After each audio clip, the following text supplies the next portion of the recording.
¿Qué es la música? La identidad de nuestro pueblo. En la música está la memoria de nuestro pueblo. Y un pueblo sin memoria es un pueblo que va a la deriva.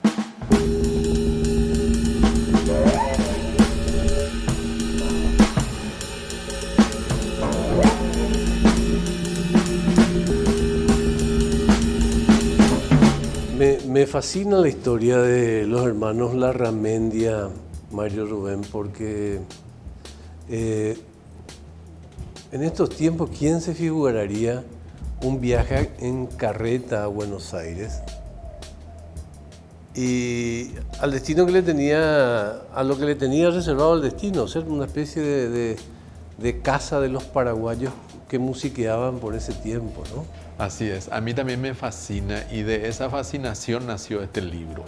Yo le había conocido a don Generoso Larramendia Chirole, uno de los 3 hermanos Larramendia que de 1936, un 24 de mayo, Día de María Auxiliadora, yo soy exalumno salesiano, de modo que me es familiar esa fecha y querida también de paso. Y ellos salieron en esa fecha y llegaron el 10 de abril de 1939, 3 años peón ahí, a pie, en carreta, a caballo, a nado, en 3 años. La historia comienza así. Ellos eran de Isla Sacá, a 5 kilómetros sobre la vía férrea de Yegros. Y Rubito Larramendia ya era mayor, tenía 20, 22 años, se había ido a la guerra, por suerte sobrevivió.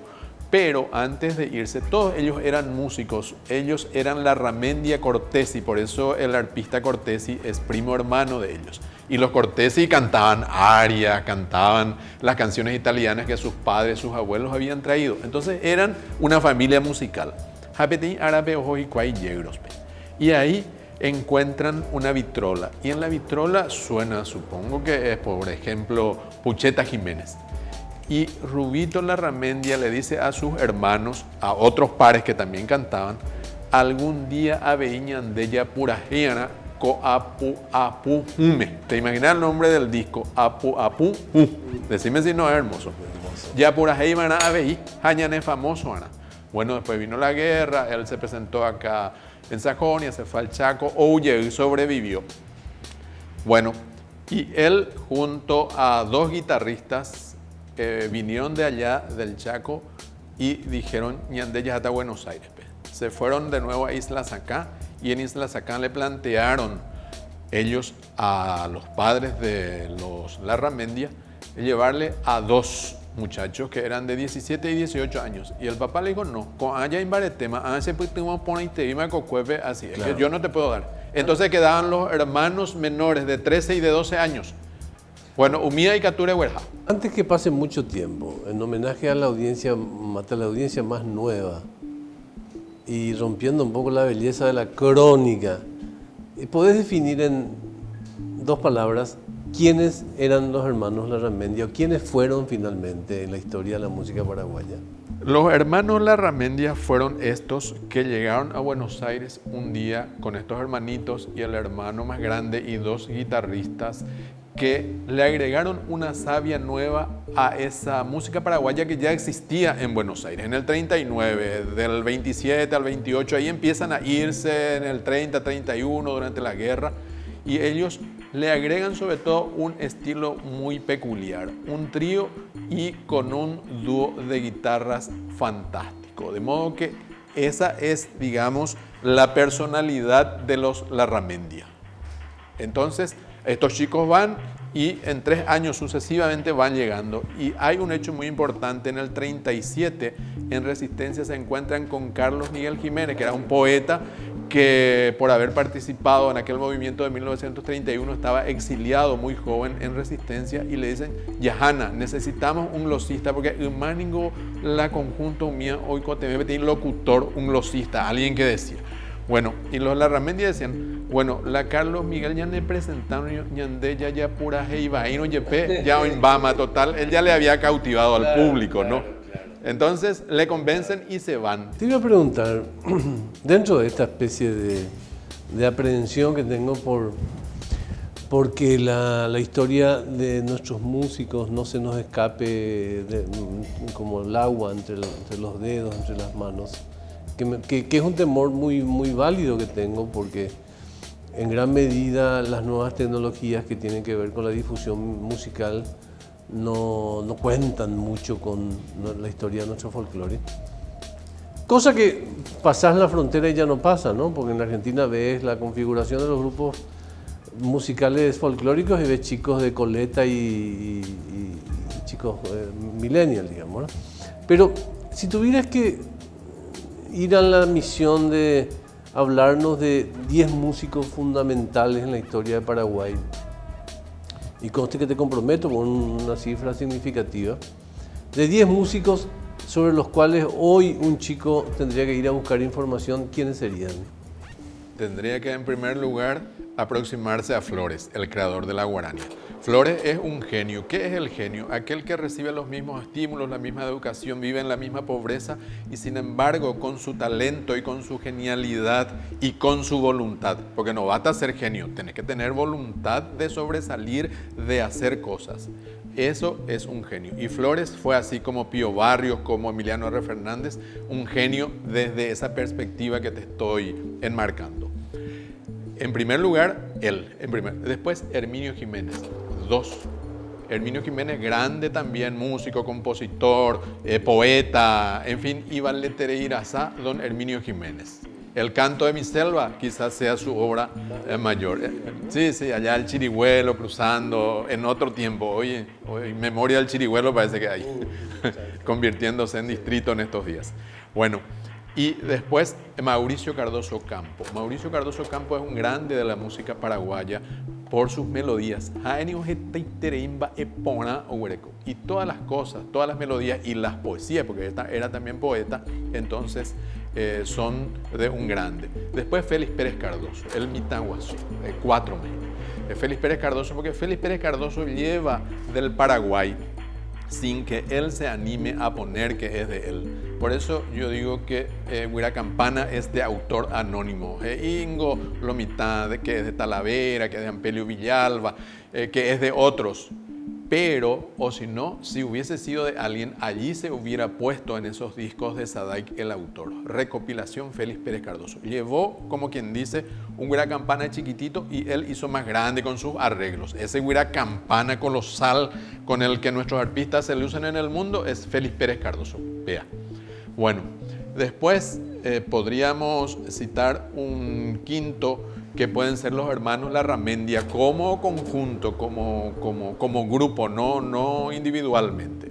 Bueno, 5. Después Agustín Barbosa. Agustín Barbosa, que vive en Buenos Aires, canta la guarania y es también un grande que después se desprende, viene al Paraguay, va por el mundo con Luis Alberto del Paraná, todo eso, ¿no? 6, imagina. Después podríamos, aunque no es santo de mi devoción, pero fue un grande cantando y abriendo las puertas, Samuel Aguayo, a fines del 27. Bueno, 27 son 7 ya, entonces. Después podríamos poner otro. Esto de no ser santo de devoción se refiere probablemente a que fue afín al... Claro, era un político y era políticamente incorrecto. Sí. Pero era de una inmensa voz y... No quiero que te olvides, no sé si no lo caracterizaste hasta ahora porque no estaba muy afiliado, digamos, a la música paraguaya en sí, pero mucho a lo universal como es Pío Barrios. Claro, porque Agustín Pío Barrios también va primero a Corrientes, va 2-3 días, pero se queda un año y estuvo en Buenos Aires. Él graba el primer disco de paraguayo en Buenos Aires en 1913, Agustín Pío Barrios. Fue de los primeros. Sí, fuera de los primeros. Y es de esta zona, del Uruguay, Río de la Plata, Brasil, cuando después ya va a Venezuela, Centroamérica, el Caribe, etcétera, ¿no? Pero él también, sí, cómo no. La historia de olvido de Pío Barrios a nivel local marca, ¿te parece, una especie de impronta de lo que será casi siempre la relación entre la sociedad paraguaya y sus músicos? Y yo creo que de algún modo sí. Nuestro destino fatalmente parece ser el olvido de nuestros grandes. lastimosamente. Claro, eran otras épocas, pero me dirás, estamos en una época en que hay radio, hay televisión, etc. Sigue siendo lo mismo, ¿no? La vida del músico es paradójica. Por un lado, es como que se les admira, se les quiere mucho, pero a la hora de la verdad no se les da importancia. Por ejemplo, estos músicos de ahora y los de ayer en el Paraguay jamás tuvieron un seguro social. No ocurre lo mismo en Buenos Aires y mucho menos en Francia, en España, etc., ¿no? Esos músicos jubilados que viven hoy acá son jubilados porque alguna vez estuvieron en Europa y cada vez que actuaban aportaban. Aquí nosotros absolutamente, y los gremios de músicos nunca hicieron nada para pelear por eso. Ahora es cierto, hay algo incipiente, pero yo creo que no es muy viable todavía para nuestros músicos, porque para eso pues tiene que haber voluntad de una institución, pero también conciencia del músico, del intérprete, del creador, de aportar algo, de quitarle a sus 1000 guaraníes, 100 guaraníes para su futuro, para su final. Por eso el final de muchos músicos, de muchos poetas, es muy triste, es muy triste. El final mismo de Carlos Miguel Jiménez. Es como casi de inanición, bueno, sí, ¿no? sí, es una pena, ¿no? Pero esa es la realidad.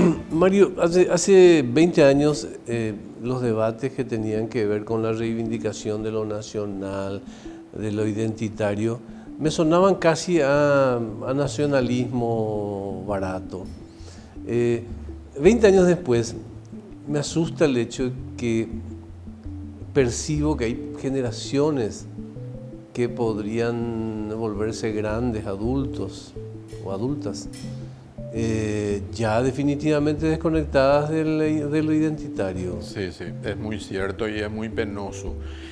Hubo un tiempo, e incluso hasta ahora, que lo nacional está muy vinculado, ya en la supé directa y llanamente, al nazifascismo, a la derecha, a lo conservador, al chauvinismo, etc. Un nacionalismo enfermizo. Yo estoy en desacuerdo con ese nacionalismo, ese fanatismo, pero en la música no es lo mismo. ¿Qué es la música? La identidad de nuestro pueblo.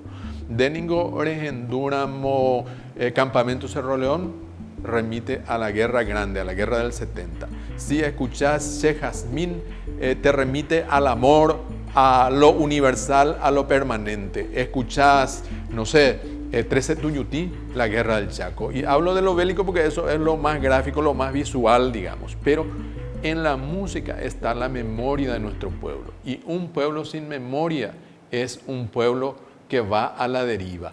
Estas cosas, Augusto, no son casuales, forman parte de un establishment universal para desmemorizarnos, para desidentificarnos, para alienarnos, para volvernos otro, consumidores de un mercado que es el mismo acá en Asunción, en Buenos Aires, en Nueva York, en París. Claro. Pero entonces, ¿dónde los pueblos resisten? En sus identidades. Ahí es donde ellos se vuelven fuertes. Entonces, si esa muralla se derrumba, se derriba, bueno, y no hay más ser humano resistente a lo que le venga a las olas que van cambiando.